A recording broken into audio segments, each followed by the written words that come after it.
বিএনপিকে ঠেকাতে ফ্যাসিবাদী শাসক যেমন দেশকে ধ্বংস করেছিল, আবারও একই রকম ষড়যন্ত্র শুরু হয়েছে বলে অভিযোগ করেছেন দলটির ভারপ্রাপ্ত চেয়ারম্যান তারেক রহমান।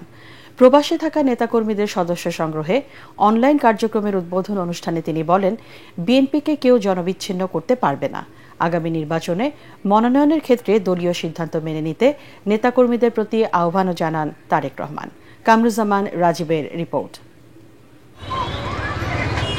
ফেব্রুয়ারিতে জাতীয় নির্বাচনকে সামনে রেখে প্রবাসী বাংলাদেশিদের ভোটাধিকার নিশ্চিতে উদ্যোগ নিয়েছে নির্বাচন কমিশন।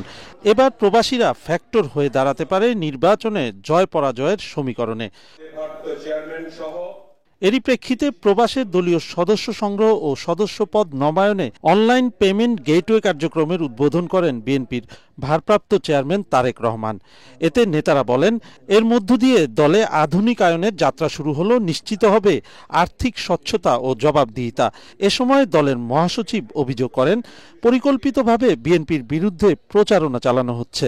অত্যন্ত পরিকল্পিত প্রচারণা চলছে যে বিএনপি সংস্কার চায় না, বিএনপি সংস্কার বিরোধী। বিএনপি হচ্ছে সেই দল যে দল সবচেয়ে আগে সংস্কারের কথা বলেছে। অনুষ্ঠানে প্রধান অতিথির বক্তব্যে তারেক রহমান বলেন, গণতান্ত্রিক ধারা অব্যাহত রাখতে সর্বোচ্চ ছাড় দিয়েছে বিএনপি। তার দল অন্তর্বর্তী সরকারকে সহযোগিতা করে গেলেও একটি মহল নানা কৌশলে গণতন্ত্রের পথকে সংকটাপন্ন করছে। একটি দায়িত্বশীল রাজনৈতিক দল হিসেবে বিএনপি শুরু থেকেই ফ্যাসিবাদ বিরোধী জাতীয় ঐক্য বজায় রাখার স্বার্থে সর্বোচ্চ ছাড় দিয়ে একদিকে গণতান্ত্রিক রাজনৈতিক দলগুলোর সঙ্গে সমঝোতার পথ বেছে নিয়েছে, অপরদিকে অন্তর্বর্তীকালীন সরকারকেও যতটুকু সম্ভব, যতটুকু যথাসাধ্য সম্ভব আমাদের অবস্থান থেকে আমরা সহযোগিতা করে আসছি।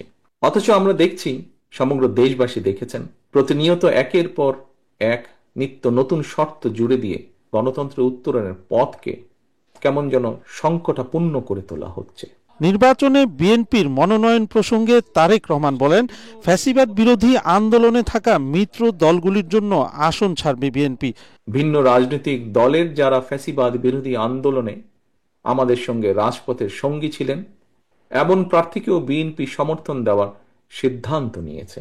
এই বাস্তবতার কারণে হয়তো বিএনপি দলীয় প্রার্থী মনোনয়ন বঞ্চিত হবেন। বিএনপির সর্বস্তরের নেতাকর্মী সমর্থকদের কাছে আমাদের প্রত্যাশা, দেশ এবং জনগণের বৃহত্তর স্বার্থে, গণতন্ত্রের স্বার্থে আপনারা এই বাস্তবতাটিকে মেনে নেবেন দয়া করে।